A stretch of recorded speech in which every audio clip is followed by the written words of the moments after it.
Speak, prosodie rate égale 90% de la reine à l'accusé. Comment le monde de Maria Antonita s'est-il effondré? Découvrez la vérité après votre jugement mortel dans la Révolution française. Abonnez-vous et activez la cloche pour ne rien manquer. Imaginez Maria Antonita, un jeune archiduc autrichien de seulement 14 ans, se rendant en France. Son destin. Épouser le Dolphin Luis Augusto, le futur roi Louis XVI. Un voyage qui marque le début d'une vie pleine de luxe, mais aussi d'intrigue, et enfin, de la tragédie. Vous devez le visualiser, petit et quelque peu timide, entouré de la pompe et de la cérémonie de la royauté, mais aussi conscient du poids de la responsabilité qui arrive. Pensez au contraste. La cour viennoise austère, où elle a grandi, par rapport à l'opulence débordante de Versailles. Pour elle, tout était nouveau et fascinant. Un monde de splendeur qui allait bientôt devenir sa prison d'or. N'oubliez pas que son arrivée en France n'était pas seulement un événement social, mais un mouvement politique crucial pour renforcer l'alliance entre l'Autriche et la France. À cette époque, Maria Antonita était une jeune femme pleine d'innocence, inconscient des complexités de la cour française, des rivalités politiques et de l'insatisfaction croissante du peuple. C'était juste une fille. Une pièce dans un jeu beaucoup plus grande qu'elle. Mais son arrivée en France, avec toute sa pompe et ses circonstances, marquerait le début du coucher du soleil de la monarchie française et le début de sa propre tragédie.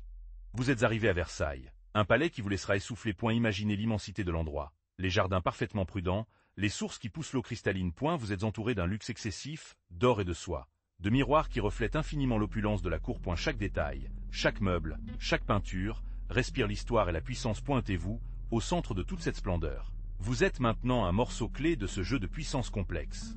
La vie en cour était un dédale de protocoles et d'étiquettes. Chaque mouvement, chaque mot, chaque look, était soigneusement contrôlé. Vous devriez apprendre à naviguer dans ce monde complexe d'intrigues et d'alliances, où l'apparence était aussi importante que la réalité. Vous, un jeune étranger, avez dû maîtriser les règles du jeu pour survivre, et surtout, gagner la faveur du roi et de la reine. Versailles était un microcosme de la société française. Là, l'élite s'est concentrée, avec ses rivalités, ses ambitions et ses secrets. Vous, comme Delphina, étiez au milieu de tout cela, observant les luttes du pouvoir, les potins, les alliances qui ont été formées et brisées. Et la vie dans le palais était un spectacle constant, un ballet d'intrigues et d'apparitions. Vous arrivez à Versailles, mais le luxe ne cache pas la réalité.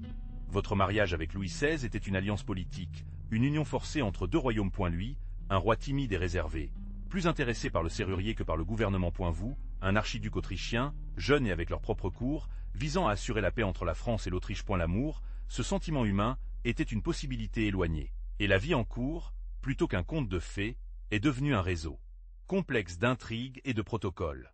La pression de la cour française était immense. Elle devait donner un héritier au trône. Pour s'adapter à l'étiquette rigide et au style de vie du roi. Ils vous ont vu comme un étranger. Un Autrichien qui a dû adopter la culture et les coutumes françaises. Votre jeunesse et votre innocence initiale ont été rapidement éclipsées par les attentes et les responsabilités qui pesaient sur vos épaules. Chaque mouvement, chaque mot, était sous le contrôle de la société. Le manque d'affection entre vous et Louis XVI est devenu une rumeur constante. L'intimité du mariage, loin d'être une source de confort, est devenue une source de frustration et de spéculation. Et la pression pour produire un héritier s'est intensifiée, nourrissant l'intrigue et la conversation qui vous a chassé sans relâche. Votre vie privée est devenue un terrain de bataille, un scénario de procès public, bien avant que ce procès n'ait atteint les tribunaux royaux. Imaginez arriver à Versailles avec seulement 14 ans. Un immense palais écrasant, avec des centaines de personnes attendant votre approbation ou votre rejet. Vous êtes entouré d'intrigues palatiales, de dames d'entreprise qui vous observent avec suspicion, de courtisans qui vous jugent à chaque mouvement. Le label judiciaire est rigide, imposé, et vous, une jeune femme autrichienne, devez apprendre ces complexités rapidement. Vous devez maîtriser l'art de la conversation, des danses, des révérences. Et tout cela tout en essayant de déchiffrer les règles non écrites qui régissent la vie à la cour française. Prosodie, speak. Speak, prosodie rate égale 90%. Les premières impressions ont été cruciales. Et la reine, votre mère Inflau, vous a regardé avec un mélange d'attente et de méfiance. Le tribunal vous a constamment évalué. Votre façon de parler, vos vêtements, vos goûts. Votre jeunesse et votre caractère gai, si différents de la gravité de la cour française, ont provoqué des murmures et des malentendus. C'était un nouveau monde, un défi constant, où chaque geste a eu une conséquence, où le moindre manque de protocole pouvait être interprété comme un affront. Vous deviez apprendre à naviguer dans cette mer de règles et d'attentes, parfois avec grâce, parfois maladroitement. Malgré les difficultés, vous avez trouvé du réconfort dans les petits plaisirs. Les promenades à travers les jardins de Versailles, les conversations avec quelques amis sincères et la musique étaient vos abris au milieu d'une pression constante. Mais la solitude était également un compagnon fréquent. Et la froideur de votre mari, la distance imposée par l'étiquette et la surveillance constante ont rendu la vie devant le tribunal, malgré sa splendeur, se sentait parfois comme une cage. Dorée. Cependant, la jeune reine était déterminée à trouver sa place dans ce monde. Imaginez la pression.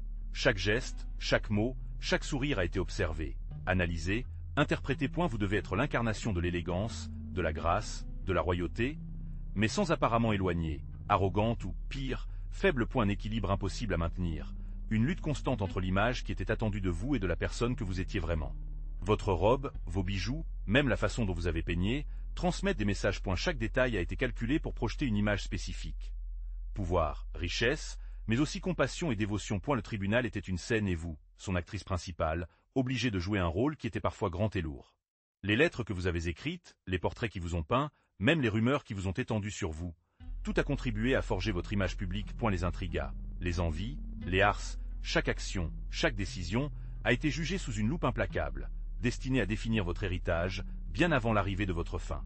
Pensez à l'impact de son style. Maria Antonita, malgré la pression, a imposé une mode qui est devenue un symbole de l'époque. Ses robes, avec leurs dentelles délicates, leurs soies torrides et les coiffes extravagantes, ont éclaté avec la rigidité de la cour. Elle a popularisé le style rococo, un univers pastel. Des liens et des détails délicats qui ont marqué une tendance. Vous pouvez voir ce changement reflété dans les rues de Paris. Rappelez-vous ces détails. Les coiffures hautes et poussiéreuses, ornées de plumes et de bijoux, qui est devenue une icône de l'époque. Ce style, si opulent, contrasté avec l'austérité qui avait vécu dans de nombreuses maisons françaises, générant une grande controverse et reflétant les inégalités sociales profondes de l'époque. La reine, sans le savoir, est devenue un symbole de ce contraste. Mais son influence allait au-delà des vêtements. Maria Antonita a également promu de nouvelles tendances dans les bijoux, les accessoires et même en maquillage. Des petits détails, tels que des gants en soie, des ventilateurs peints à la main ou des bijoux avec des pierres précieuses, sont devenus des symboles de statut et d'élégance, imités par la noblesse et la haute bourgeoisie. Un empire de la mode qui a été construit autour de son image. Mais son élégance, la même qu'il a soulevée à un piédestal, est devenue sa condamnation. Les chuchotements ont commencé timides, dans les salles les plus exclusives, parlant d'extravagance et de dépenses excessives. Vous savez, ces petits potins qui sont amplifiés comme un feu dans un champ de blé sec. Bientôt, ces chuchotements ont crié. Et la presse, désireuse des scandales, était responsable de la transformation de chaque anecdote en une preuve irréfutable de sa frivolité et de son mépris pour le peuple. Ses dépenses ont été exagérées. Les amoureux ont été inventés et des histoires de plus en plus folles ont été diffusées, transformant la reine en bouc émissaire parfait. Il a été accusé de déchets, d'immoralité, de trahison. Chaque rumeur, quelle que soit la distance, a trouvé un écho dans une société déjà fracturée et affamée d'un ennemi à blâmer. L'image de la reine, autrefois un symbole d'élégance et de sophistication, a été floue, remplacée par celle d'une femme frivole, cruelle et inutile. De cette façon, la légende noire de Maria Antonita a commencé à tisser, fil de fil, rumeur à la rumeur, transformant une reine en personnage fictif, méchant dans la tragédie de la Révolution française. La réalité s'est mélangée à l'invention, et la vérité a été perdue dans le tourbillon de la diffamation. Prosodie, speak. Speak, prosodie, rate égale, 90%. N'oubliez pas que la pression sur Maria Antonita n'était pas seulement sociale, mais politique. Et la France avait besoin d'un héritier, un symbole de stabilité et de continuité pour la monarchie. Chaque mois qui passait sans enfant en bonne santé était une menace. Un coup à l'image de la reine et le pouvoir du roi. Vous pouvez imaginer le poids de cette attente, la surveillance constante, le contrôle implacable de la cour. La naissance de Maria Theresa était un soulagement, mais seulement temporaire. Une fille, bien que belle, ne garantissait pas la succession masculine. Et la pression s'est poursuivie, constante et implacable. Chaque grossesse est devenue un événement national, observé avec un mélange d'espoir et de peur. Les prières et les rituels se sont multipliés, en attendant l'arrivée d'un héritier masculin qui pourrait calmer les craintes de la cour. Enfin, Luis Carlos est arrivé. L'héritier de l'homme que la France aspirait. Un moment de joie éphémère, un répit au milieu de la tempête qui allait arriver. Mais la joie était brève. L'image de la monarchie semblait renforcée. Mais les tensions sociales latentes n'ont pas disparu. Et la pression, bien que soulagée par l'arrivée d'un enfant, est restée un facteur crucial dans la vie de la reine. Enfin, la nouvelle souhaitée est venue, la naissance de Delphin Louis José. J'imagine votre surprise de voir comment la pression sur Maria Antonita, ce fardeau qui l'avait poursuivi depuis si longtemps, semblait s'estomper un peu. Pendant un instant, le tribunal a resté soulagé, oubliant un instant les rumeurs et les intrigues qui l'ont traqué. Little Louis José est devenu un symbole d'espoir, un pont vers la stabilité dont la France avait tant besoin. Mais comment était vraiment sa vie de famille? Quelle relation avait eu avec Louis XVI et leurs enfants? Sa relation avec Louis XVI, malgré les apparences, était complexe. On dit que le roi était un homme de quelques affections, plus intéressé par ses passe-temps mécaniques que par les jeux pour enfants. Pour vous, l'image d'un couple uni et passionné, tel qu'il le peigne dans les portraits, pourrait être trompeuse. La réalité, selon les chroniques de l'époque, était plutôt éloignée. Une relation marquée par le devoir, la politique et l'absence d'un lien émotionnel profond, qui a sans aucun doute affecté sa vie familiale. Avec leurs enfants, l'histoire est différente. Maria Antonita, malgré sa propre éducation rigide et la pression de la cour, a démontré un amour inconditionnel pour ses 4 enfants. Pour vous, il est facile d'imaginer les scènes de jeu dans les jardins de Versailles, les histoires avant de dormir et les moments de tendresse qui ont brisé la solennité du palais. Malgré l'opulence qui l'a entouré, la connexion avec ses enfants semble avoir été l'un des rares espaces où elle ressentait une véritable liberté et un bonheur. Cependant, ce bonheur était sur le point de terminer. Mais l'arrivée de Dolphine n'a pas calmé les eaux de la cour. Tu sais que la Salianza et Rivalidad errant en couple Giacomo un labyrintho. Rappelez-vous la comtesse de Polignac, l'amie intime de Marie-Antoinette. Son influence était énorme et s'est réveillée pour beaucoup. Sa proximité avec la reine l'a rendue vide de critiques et de ragots, nourrissant l'image d'une monarchie isolée et inutile. Et la noblesse française, divisée entre factions, a vu dans la reine et ses proches une menace pour leurs privileges. Pendant ce temps, l'inimitié entre la reine et certains membres de la famille royale française, en particulier avec certaines dames de la cour, est devenue de plus en plus évidente. Et la jalousie, les différends sur le pouvoir et les intrigues palatiaux sont devenus le pain de chaque jour. Vous pouvez imaginer les tensions dans les salles de classe de Versailles, où chaque look, chaque mot pourrait être interprété comme une arme. Et la reine, malgré sa frivolité apparente, était une femme intelligente. Mais parfois son manque de contact politique l'a joué contre. La rivalité ne se limitait pas au tribunal. À l'extérieur des murs du palais, la ville de Paris a observé les actions de la monarchie avec une méfiance croissante. Des rumeurs sur l'extravagance de la reine et de ses amis ont ajouté à l'inefficacité du gouvernement et à la crise économique croissante, nourri un sentiment anti-monarchique qui se propageait déjà comme une poudre à canon. Les alliances que Maria Antonita avait forgées, au lieu de renforcer sa position, l'isolent encore plus que la réalité de la France. Prosodie, speak. Speak, prosodie, rate égale, 90%. Mais la vie de Maria Antonita n'était pas seulement des intrigues palatiales. Alors qu'elle déménageait dans un monde de luxe et de privilèges, la France s'est effondrée. Vous savez que la situation économique était critique. Les paysans, la majorité de la population, ont subi une pauvreté extrême, avec des cultures défaillantes et des prix exorbitants du pain. L'inégalité entre riches et pauvres était épouvantable, créant un climat de ressentiment et de frustration qui devenait explosif.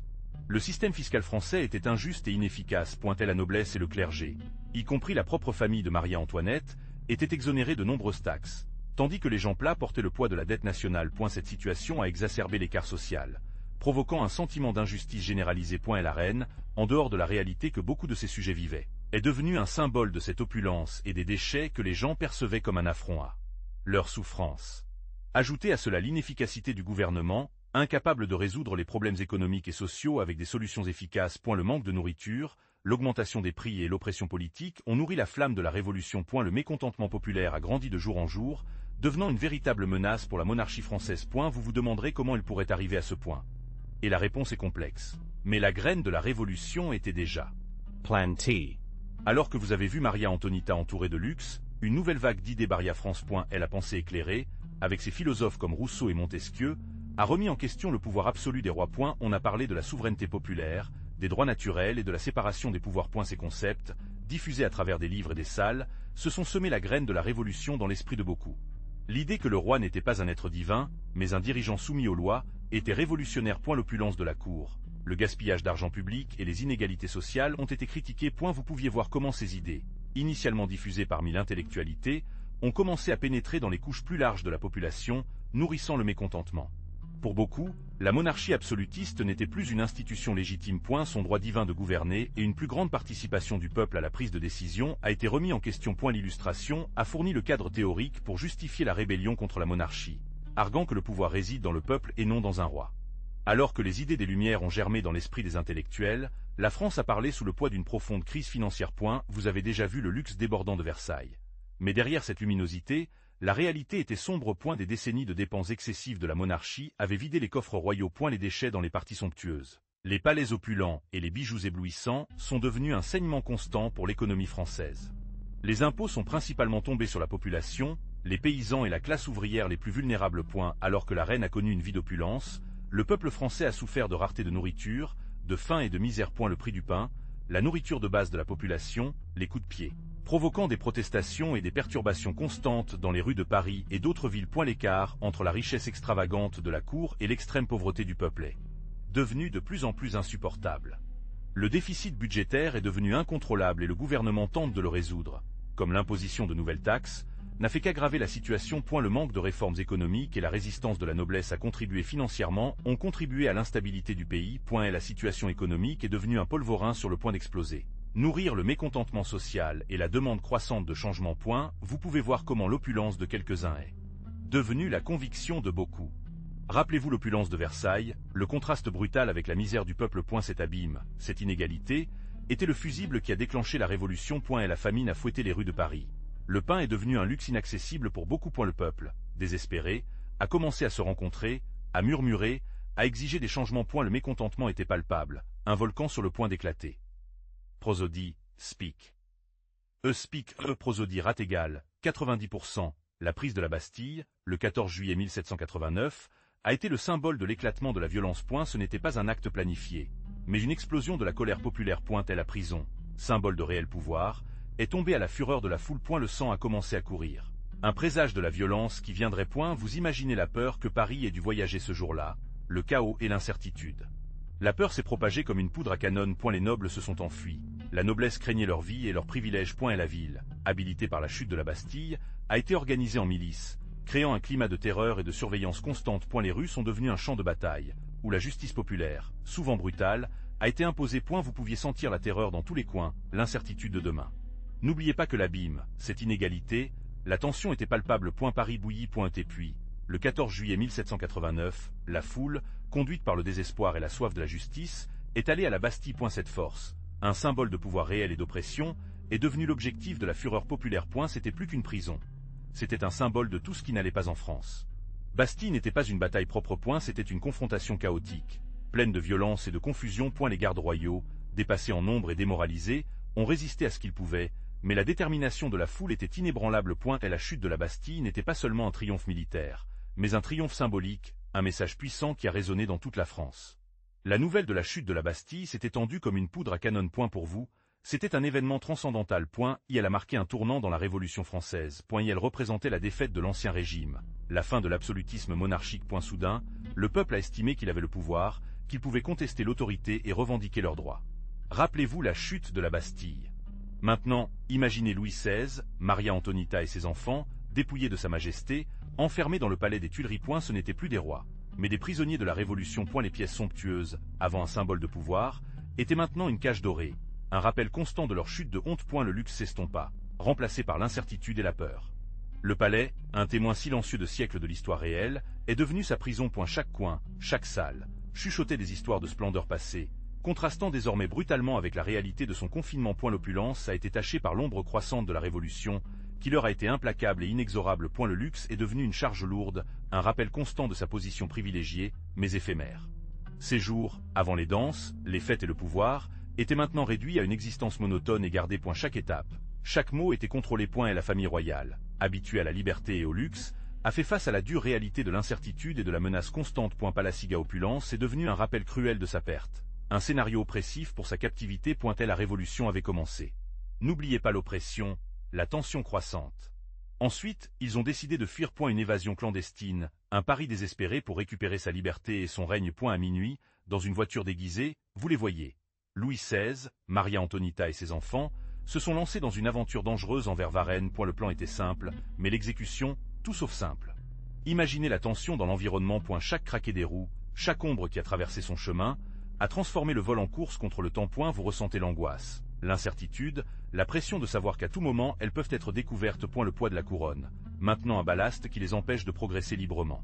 Mais la chance n'était pas de son côté. À Varennes, une petite ville en cours de route a été reconnue. Et la nouvelle a été diffusée comme une poudre à canon. Le plan avait échoué. L'espoir de récupérer le trône s'estompa en un instant. Vous voyez le regard d'une incrédulité sur ses visages, la compréhension que son destin a été scellé. Varennes fashionable escape a tout changé. Imaginez-vous le choc à Paris. La nouvelle de la capture de la famille royale s'est répandue comme une poudre à canon. Faites confiance à la monarchie, déjà fragile, complètement effondrée. L'Assemblée nationale, anciennement hésitante, a maintenant agi avec une nouvelle détermination, promue par la colère et la méfiance populaire. Prosodie, speak. Speak, prosodie rate égale, 90%. Les députés, autrefois prudents, ont compris que la monarchie avait perdu toute légitimité. L'image du roi et de la reine, autrefois symbole de pouvoir et de grandeur, était devenue un symbole de trahison et de faiblesse. Et la pression populaire était imparable et l'assemblage ne pouvait pas l'ignorer. La fin de la monarchie s'est approchée inexorablement. Après des jours de débats intenses, l'Assemblée nationale a décidé de suspendre les pouvoirs du roi Louis XVI. Un coup qui a résonné dans tout le pays. Ce n'était pas simplement une mesure temporaire. C'était l'annonce officielle de la fin de la monarchie absolue en France. En tant que témoin de ces moments, vous pourriez ressentir la tension dans l'environnement, l'incertitude de l'avenir. Le roi, dépouillé de ses prérogatives, est devenu un simple citoyen, soumis aux décisions de l'Assemblée. Son autorité, autrefois illimitée, avait disparu. La Révolution avait franchi une étape cruciale et irréversible. L'ancien régime, avec sa structure de pouvoir hiérarchique, s'est effondré en clameur populaire. La nouvelle de la capture à Varennes a résonné comme un coup de grâce à la monarchie. Il n'y avait pas de retour en arrière. Des images de la famille royale, anciennement vénérée, étaient désormais exposées comme symbole d'un déclin irrémédiable. Vous auriez ressenti le changement dans l'air, la tension croissante dans les rues de Paris, l'incertitude que le cœur de la France. Le mécontentement populaire a été nourri pendant des années d'oppression et d'inégalité, a déclenché une force imparable. L'Assemblée constituante nationale, compte tenu de la pression et de l'instabilité populaire du royaume, a pris une décision radicale: abolir la monarchie. Imaginez la scène. Les députés, certains avec des visages tendus, d'autres ayant une expression de soulagement, votant la fin des siècles de règne. C'était la fin d'un système, la fin d'un ordre social qui avait gouverné la France depuis des générations. Pour vous, ce moment aurait dû être un tournant, un changement historique qui vous marquerait pour toujours.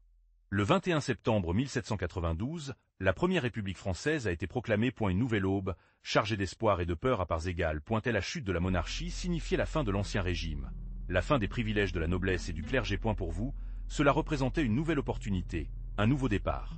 Bien que la voie à suivre était encore incertaine et pleine de dangers. L'avenir de la France était entre les mains d'une ville soucieuse d'un véritable changement. Après la chute de la monarchie, Louis XVI a fait face à un procès implacable. Accusé de trahison de la nation, il a été jugé devant un tribunal révolutionnaire. Un scénario qui a marqué la fin des siècles de règne absolu. Imaginez la tension, l'atmosphère pleine de haine et d'espoir à parts égales, tandis que le roi, dépouillé de sa véritable aura, s'est défendu devant ses accusateurs. En tant que spectateur, vous assistez à un moment historique et incompatible.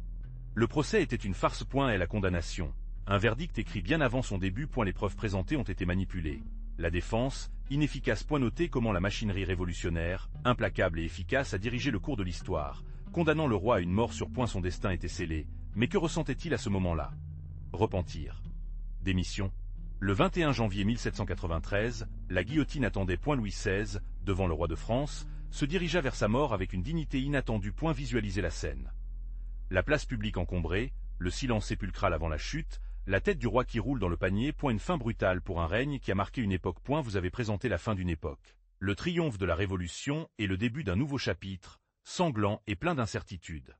Après l'exécution de Louis XVI, la vie de Marie-Antoinette est devenue encore plus sombre. Imaginez-vous la terreur d'être arraché à votre famille, vos enfants. Ils l'ont transféré à la Conciergerie, une prison morne et froide, un endroit loin de la splendeur de Versailles. Là, la reine, habituée au luxe, a fait face à une réalité brute et impitoyable. La séparation de ses enfants était sans aucun doute le coup le plus dur. Le petit Louis XVII, son fils et ses filles Maria Theresa et Sophia, ont été séparés d'elle, emmenés à différents endroits. L'angoisse de la mère séparée de sa progéniture a dû être insupportable, une blessure ouverte qui l'accompagnait jusqu'à la fin. La conciergerie était un endroit horrible. Les cellules étaient petites et humides, infestées de rats. Et la nourriture était rare et de mauvaise qualité. Et la reine, habituée au confort et au luxe, a dû supporter la misère et l'humiliation. Mais malgré tout, il a maintenu sa dignité et sa force intérieure. Prosodie, speak. Speak, prosodie, rate égale, 90%, imaginez. Après la terreur de la prison, l'accusation arrive. Il vous accuse de trahison de la Révolution française, de conspirer contre le peuple. Vous êtes accusé d'avoir gaspillé l'argent de l'État dans les luxes et les fêtes extravagantes, tandis que les gens ont affamé. Une grave accusation, non? Mais ce n'est que le début d'un processus long et compliqué. Il vous accuse également de maintenir une correspondance secrète avec les ennemis de la France, pour envoyer des informations confidentielles à l'étranger. Il est souligné comme un espion, un traître à la nation, allié des ennemis de la Révolution. Des mots terribles qui sont lancés contre vous, sans pitié. Mais il y a plus. Vous êtes accusé d'immoralité, de débauche. Elle est soulignée comme une femme dépravée, qui a corrompu le moral du tribunal. Des rumeurs, des potins, des inventions sont utilisées pour se terminer avec vous. C'est une stratégie pour vous délégitimer aux gens, afin que personne ne vous défende. Tout cela, un tourbillon d'accusations, est jeté sur vous. Trapilage, conspiration, immoralité. Chaque position est un coup de couteau, chaque mot un coup qui essaie de détruire votre réputation, votre dignité, votre existence même. Vous faites face à la mort et vous le savez. Vous imaginez assis sur le banc des accusés, le regard de centaines de yeux coincés en vous. Le tribunal, une pièce froide et oppressive, où votre destination est décidée. Les procureurs, avec leurs accusations féroces, vous brossent comme un ennemi du peuple. Traître à la Révolution. Vous écoutez ces mots, chacun comme un coup à votre cœur, tout en essayant de maintenir le sang-froid. Les témoins défilaient, certains avec des témoignages inventés, d'autres avec des demi-vérités, tous à la recherche d'une place en Nouvelle-France. Ces paroles, chargées de haine et de ressentiment, vous accusent de luxe excessif, d'intrigue palatiale, de complot contre la République naissante. Chaque témoignage est un coup de couteau en votre honneur, dans votre dignité. Votre défense, faible et désorganisée, luttez contre la marée de la haine populaire. Vos avocats essaient de réfuter les accusations. Mais l'atmosphère est trop mince. La Révolution a créé un climat de peur, où la justice semble avoir disparu, remplacée par la soif de vengeance. Vous, avec l'élégance et le tempérament qui vous caractérisent, essayez de maintenir l'espoir, même si la réalité est implacable.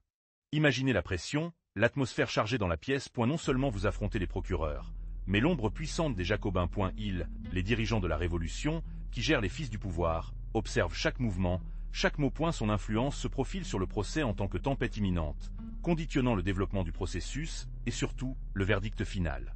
Robespierre et ses alliés, de l'ombre, vous observent. Ces idées radicales, guillotine comme symbole de la justice révolutionnaire, sont présentes dans chaque murmure de la salle. Vous savez que votre destin dépend non seulement des preuves présentées, mais de la volonté politique de ces hommes. Son influence est si palpable que vous pouvez presque la ressentir comme une force physique qui vous opprime. Le jugement n'est pas seulement une recherche de la vérité, mais une bataille politique. Les Jacobins ont besoin d'un exemple, un symbole de la décadence de la monarchie pour consolider leur pouvoir. Et vous êtes la cible parfaite. Votre conviction vous affecte non seulement, mais envoie un message à quiconque ose défier la nouvelle commande. Et la pression est écrasante, l'atmosphère irascible. Vous imaginez assis devant elle, Maria Antonita, la reine, maintenant prisonnier. Le poids de l'accusation, l'apparence curieuse des juges, commence l'interrogatoire. Les questions, aiguës comme dagas, cherchent à démêler leur culpabilité présumée dans les crimes contre le peuple français. Regardez comment son visage, malgré la terreur latente, maintient un sang-froid stoïque, un masque de dignité qui essaie de cacher la peur qui se traduit à l'intérieur. Ils sont accusés de trahison, de déchet, de complicité avec les ennemis de l'État. Chaque question est un coup, une tentative de briser votre esprit. Mais elle répond avec prudence, choisissant ses paroles précisément. Ses réponses, même si elles semblent glisser parmi les doigts de leurs accusateurs, comme le sable fin. Rappelez-vous comment elle s'accroche à son innocence, malgré les preuves contre lui, une preuve manipulée et tendancieuse, dans le but de le détruire. Prosodie, speak. Speak, prosodie rate égale 90%. Le moment le plus critique vient quand il est accusé d'immoralité et de relations secrètes. Et la pression est insupportable. Vous, témoin silencieux de ce drame, observez comment vous essayez de maintenir le sang-froid, mais un léger tremblement dans votre voix dégage la vulnérabilité que vous essayez de cacher. Regardez la tension dans la pièce. Le silence en attente avant votre réponse. Une réponse qui marquera votre destination. Son refus, retentissant et plein de douleur, résonne dans l'atmosphère froide de la pièce. Alors voilà, en voyant comment vos avocats, avec l'éloquence de l'époque, essaient de démonter les accusations. Il ne s'agit pas seulement de nier les accusations, mais de tisser un récit qui est présent comme victime d'un complot, d'une reine manipulée et entourée d'ennemis. Ces défenseurs mettent en évidence leur incapacité à interférer avec les affaires de l'État, arguant que leur rôle n'était que cérémonial. Sa jeunesse et son manque d'expérience politique sont soulignés lorsqu'ils assument le trône. Ils soutiennent qu'il a été influencé par les gens autour, le présentant comme une figure innocente, trompée par les intrigues de la cour. Et la stratégie est claire. Humaniser la reine, éveiller la compassion dans les juges et le public. La défense se concentre sur le refus des accusations de déchet et de trahison, présentant des documents et des témoignages qui tentent de réfuter les preuves présentées par l'accusation. Il s'agit d'une bataille juridique complexe, d'une lutte contre le temps et contre l'opinion publique, qui s'est déjà appuyée contre elle. Mais leurs avocats se battent avec toute leur force, essayant de construire une défense solide. Mais la défense fait face à un mur de témoignages défavorables. Rappelez-vous la foule enragée, leurs cris demandant la justice. Maintenant, devant les tribunaux, ces mêmes sentiments se traduisent par des accusations concrètes. Des lettres, des documents, des histoires de serviteurs, de gardes et de nobles sont présentés, tous peignant une image ombragée de la reine. Chaque témoignage, encore un coup contre son image. On parle des extravagances, des dépenses excessives, une vie loin des préoccupations des gens. Des témoignages qui décrivent des parties opulentes tandis que la France s'est effondrée autour d'eux. Les rumeurs d'une éventuelle romance avec un noble. Un scandale qui alimente les soupçons de trahison est mentionné. Chaque mot prononcé, un clou de plus dans le cercueil de son innocence. Il existe même des preuves importantes. Bijoux, lettres compromettantes, dossiers de dépenses qui semblent confirmer les accusations. Vous voyez comment la défense essaie de discréditer les témoins, soulignant les contradictions ou les intérêts cachés. Mais l'accumulation de témoignages négatifs crée une atmosphère de culpabilité difficile à ignorer. Les preuves, bien que parfois circonstancielles, sont tissées contre elle, en tant que réseau implacable.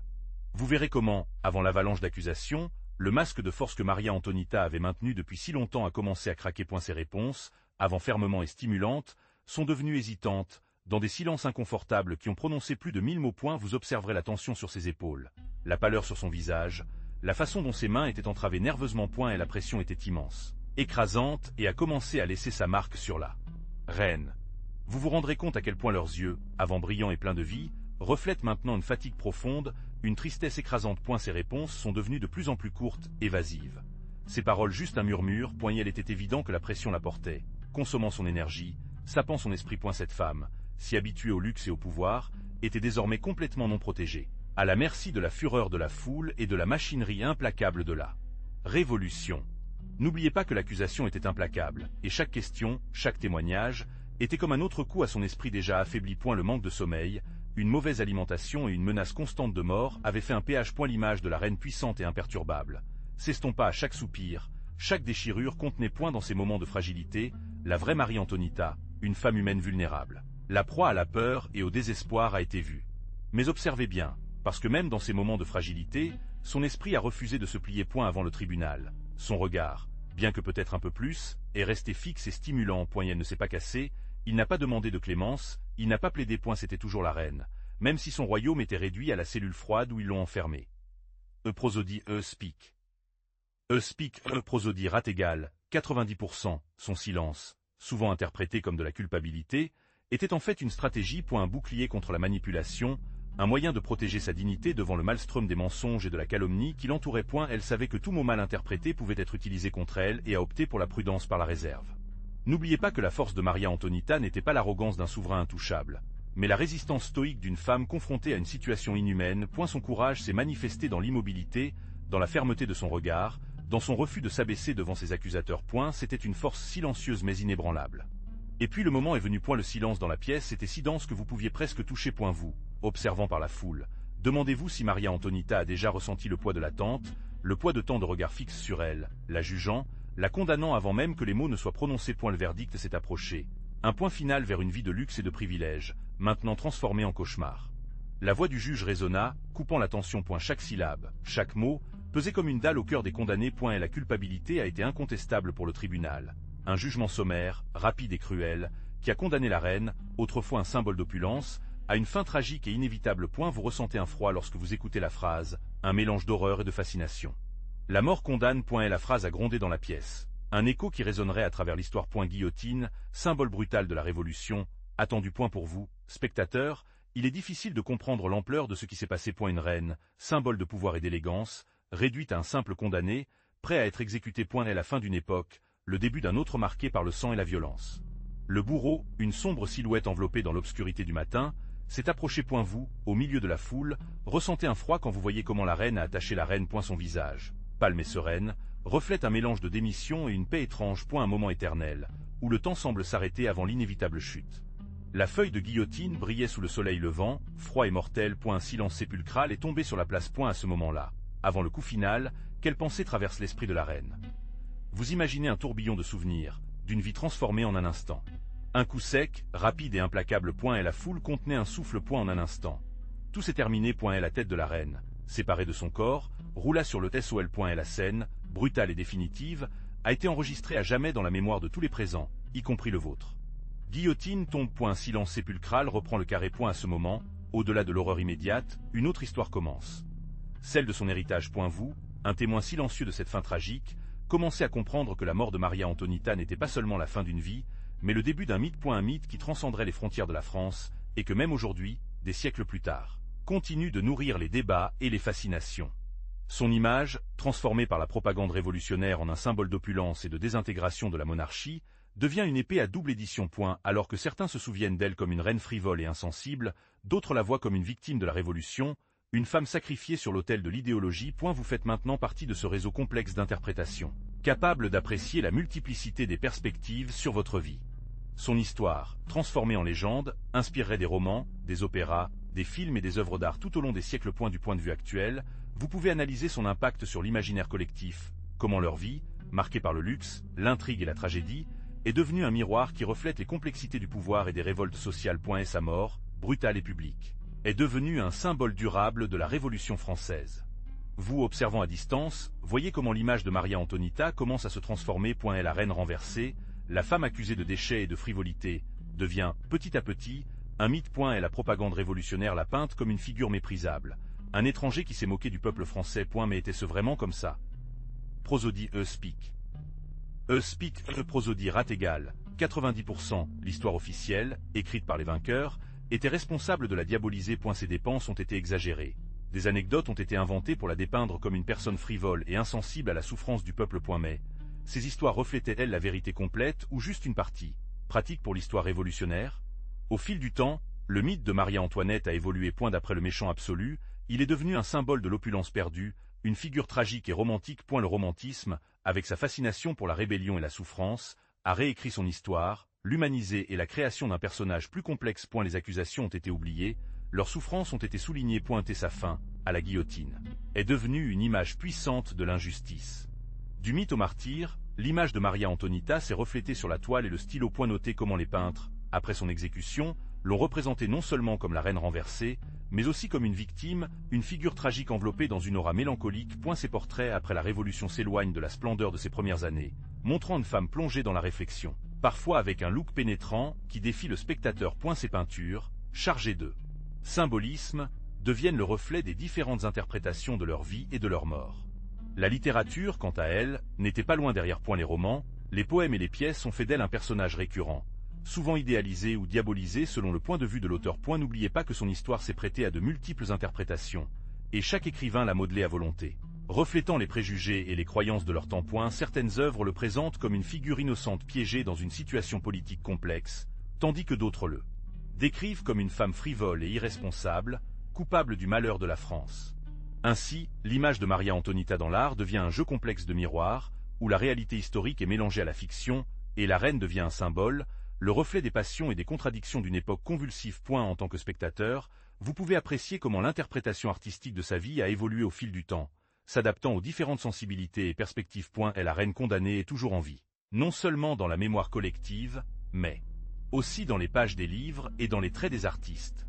Mais l'histoire de Maria Antonita n'est pas restée dans les livres d'histoire. Sa vie, tragique et fascinante, a captivé la culture populaire depuis des siècles. Pensez aux innombrables films qui l'ont décrit, des versions classiques aux adaptations plus modernes. Chacun avec sa propre interprétation, offrant différentes perspectives de leur personnalité et de leur règne.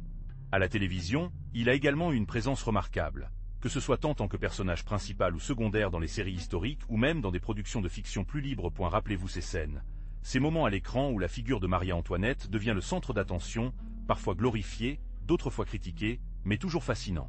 Et qu'en est-il de la musique? Son histoire a inspiré des compositeurs et des paroliers pour créer des œuvres qui explorent sa vie, sa mort et son héritage. Des opéras aux chansons pop, la figure de la reine française a transcendé les époques et les genres musicaux, trouvant un écho dans la sensibilité artistique des différentes générations.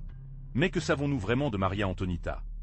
Les nouvelles enquêtes ont passé en revue l'image traditionnelle d'une reine frivole et inutile. Les historiens modernes ont approfondi les lettres et les documents de l'époque, offrant une perspective plus nuancée. Son rôle est remis en question dans la crise financière de la France, analysant la complexité de la situation économique et politique de l'époque, et comment les responsabilités ont été attribuées qui ne correspondaient peut-être pas complètement. Il n'est plus considéré comme une figure superficielle, mais comme une femme complexe piégée dans un système politique en crise. Sa relation avec Louis XVI a été étudiée, analysant la complexité de son mariage et sa véritable influence sur la cour. Plus d'attention est accordée à leurs actions caritatives et à leurs efforts pour améliorer la vie des actions les plus nécessiteuses qui ont souvent négligé les histoires les plus traditionnelles. Prosodie, speak. Speak, prosodie rate égale 90%. Le procès contre Maria Antonita a également fait l'objet d'une révision. Le contexte politique et social qui a conduit à sa conviction est analysé, ainsi que les pressions politiques et les manœuvres qui ont influencé le processus. Vous pouvez maintenant voir comment les nouvelles interprétations remettent en question l'impartialité du procès et la manipulation des informations pour la condamner, révélant une conspiration pour s'en débarrasser. Alors, qu'est-ce que Maria Antonita? Au-delà de la reine que beaucoup connaissaient, vous découvrez une femme piégée dans un tourbillon historique. Sa vie, reflet de l'opulence et du déclin de la monarchie française, est devenue un symbole de la Révolution elle-même. Son exécution, un moment brutal qui a scellé la fin d'une époque, a été enregistré pour toujours en mémoire collective. Mais pensez à ceci, était-elle simplement une victime, ou était-ce aussi involontairement un catalyseur de changement? Son image, soigneusement construite puis détruite par la propagande révolutionnaire, est devenue une arme puissante entre les mains des deux côtés. Son histoire, pleine de nuances et de contradictions, est toujours l'objet de débats jusqu'à aujourd'hui. Elle était la reine qui a perdu sa couronne, mais aussi, d'une manière inattendue, la révolutionnaire qui, involontairement, incarnait la lutte contre l'oppression. Son destin tragique continue de résonner au fil du temps, un rappel des dangers du pouvoir absolu et de la fragilité de la condition humaine. Au-delà du jugement historique, sa silhouette perdure comme un symbole d'un temps de grands changements. Vous vous êtes demandé, non? Si Marie-Antoinette était vraiment aussi frivole qu'elle a peint. Beaucoup le blâme pour la crise économique de la France. Mais la réalité est plus complexe. Ses dépenses étaient élevées. Oui, mais c'était aussi une coutume du tribunal. Et elle n'avait pas de contrôle total des finances réelles. N'oubliez pas qu'elle était une jeune femme étrangère, vient d'arriver dans un pays avec des coutumes et des structures de pouvoir qui étaient inconnues. Un autre doute fréquent. Une mauvaise mère était-elle vraiment? Les lettres qu'il a écrites à ses enfants montrent un lien profond et un amour maternel, malgré les pressions de la cour et les circonstances politiques. N'oubliez pas que l'éducation des enfants de la royauté était très contrôlée et que leur rôle de reine a limité leur temps avec eux. Essayons de séparer la légende noire de la réalité de vos actions. Et enfin, a-t-il dit qu'il mangeait du gâteau? C'est une légende qui, bien que populaire, manque de preuves historiques. C'était une phrase qui lui est attribuée pour le discréditer, un outil de propagande de la Révolution. Son image, soigneusement construite par ses détracteurs, la peinte comme une reine insensible et à l'extérieur des souffrances du peuple. Mais dans quelle mesure cette image correspond-elle à la réalité? Avant de partir, je tiens à vous remercier de m'avoir accompagné lors de ce voyage à travers la vie de Maria Antonita. Votre intérêt, et ce qui en vaut la peine. Cette vidéo a été possible grâce au dévouement de beaucoup de gens, et je veux tous les mentionner. Premièrement, mes remerciements aux historiens et auteurs incroyables dont la recherche a été à la base de ce travail. Ces livres et articles m'ont guidé, me permettant de reconstruire la vie de la reine possible. Leurs noms apparaissent dans la description. Jetez un œil. Je tiens également à remercier mon équipe de montage pour leur incroyable travail. Leur créativité et leur dévouement ont transformé des heures de recherche en une vidéo qui, j'espère, est aussi informative que attrayante. Son talent a été fondamental pour donner vie à cette histoire. Et bien sûr, pour vous, pour votre temps et votre attention. Sans votre soutien, ce projet n'aurait pas été possible. J'espère que vous avez apprécié la vidéo, autant que j'ai apprécié la créer. N'oubliez pas de vous abonner à un contenu plus historique et n'hésitez pas à quitter votre commentaire. J'espère que vous avez apprécié ce voyage à la vie de Maria Antonita. Si vous l'avez aimé, donnez comme et abonnez-vous à plus d'histoires. Que pensez-vous de votre destin tragique? Prosodie et un speak.